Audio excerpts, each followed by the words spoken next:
পার্বত্য জেলা খাগড়াছড়ি মাটিরাঙ্গা উপজেলায় প্রায় ৩ লাখ মানুষের একমাত্র চিকিৎসা কেন্দ্র মাটিরাঙ্গা উপজেলার স্বাস্থ্য কমপ্লেক্স।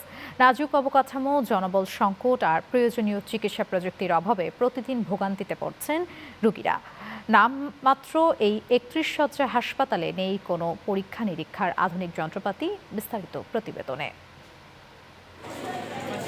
দেয়াল আর মেঝেতে ধরেছে ফাটল, খসে পড়েছে প্লাস্টার। এই জরাজীর্ণ ভবনটি খাগড়াছড়ির মাটিরাঙ্গা উপজেলা স্বাস্থ্য কমপ্লেক্স। নোংরা পরিবেশ আর চিকিৎসক নার্স সংকটে রীতিমতো বেহাল দশা। ভেতরের চিত্র আরো করুণ। পর্যাপ্ত শয্যার অভাবে গাদাগাদি করে থাকতে হয় রোগীদের। তার উপর অস্বাস্থ্যকর পরিবেশে আর পরিচ্ছন্নতা কর্মী না থাকায় ময়লা আবর্জনা পরিষ্কার করতে হয় রোগী ও স্বজনদের। মাটিরাঙ্গা উপজেলা প্রায় ৩ লক্ষ জনগোষ্ঠী নিয়ে গঠিত এই উপজেলা। তো এই উপজেলাতে এখানে এই মেডিকেলে যেই পরিমাণ বেডের দরকার এই পরিমাণ বেড নাই। আমরা রোগীরা যখন আসি সিটও পাই না, আমরা বারান্দায় ঘুমাইতে হয়। মশারি নাই, ওষুধ নাই, ঠিকমতো ডাক্তারও থাকে না। তো মানে এখানে যে অপারেশন করবে এমন কোনো ডাক্তার নাই, এমন কোনো মেশিন নাই। প্রচণ্ড রোগী, তাহলে বেড নাই। যেমন আমরা বাহিরে আসি, আমরা মেয়ে মানুষ, আমরা মহিলা, আমরা বাহিরে থাকা সম্ভব না। কেন?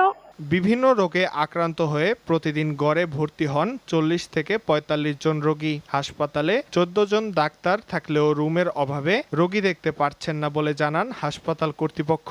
পুরানো একটা ১৯৯৭ সালের দিকে একটা স্থাপিত একটা ভবন। এই ভবনে আমাদের সেবাদান কার্যক্রম চলমান রয়েছে এবং প্রতিদিন প্রতি বছর যে রিপেয়ার কার্যক্রম দিয়ে কোনো রকমভাবে আমরা কাজ চালালেও প্রতিনিয়ত আমাদের ভবনে যে জরাজীর্ণ যে অবস্থা, এই জিনিসটা থেকে আমাদের রোগীরাও একটু ভোগান্তির শিকার হচ্ছেন এবং আমরা যারা এখানে সেবাদান কার্যক্রম দিয়ে থাকি আমাদেরও অনেক সমস্যার সম্মুখীন হতে হয় প্রতিদিন।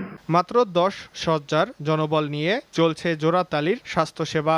সম্প্রসারণের প্রস্তাবও মন্ত্রণালয়ে ফাইলবন্দী। তবে খাগড়াছড়ি সিভিল সার্জন দিলেন আশ্বাসের বাণী। জানালেন দ্রুত সময়ের মধ্যে ১০১ শয্যায় উন্নতকরণ করা হবে হাসপাতালটি। সারা দেশের ন্যায় আমাদের উপজেলা স্বাস্থ্য কমপ্লেক্সগুলো আমাদের ১০১ শয্যা উন্নীতকরণের কাজ শুরু হচ্ছে খুব শীঘ্রই। এরই ধারাবাহিকতা আমাদের মাটিরাঙ্গা উপজেলা স্বাস্থ্য কমপ্লেক্সও ১০১ শয্যা উন্নীতকরণ করা হবে। ইতিমধ্যে গণপূর্ত বিভাগ থেকে ওটার ব্যাপারে প্রয়োজনীয় প্রাক্কলন করা হয়েছে। একটি পৌরসভা ও ৭টি ইউনিয়ন নিয়ে গঠিত মাটিরাঙ্গা খাগড়াছড়ির সবচেয়ে জনবহুল উপজেলা। এখানকার ৩ লাখ মানুষের চিকিৎসা সেবায় একমাত্র ভরসা এই স্বাস্থ্যকেন্দ্র। Channel ৯ news desk.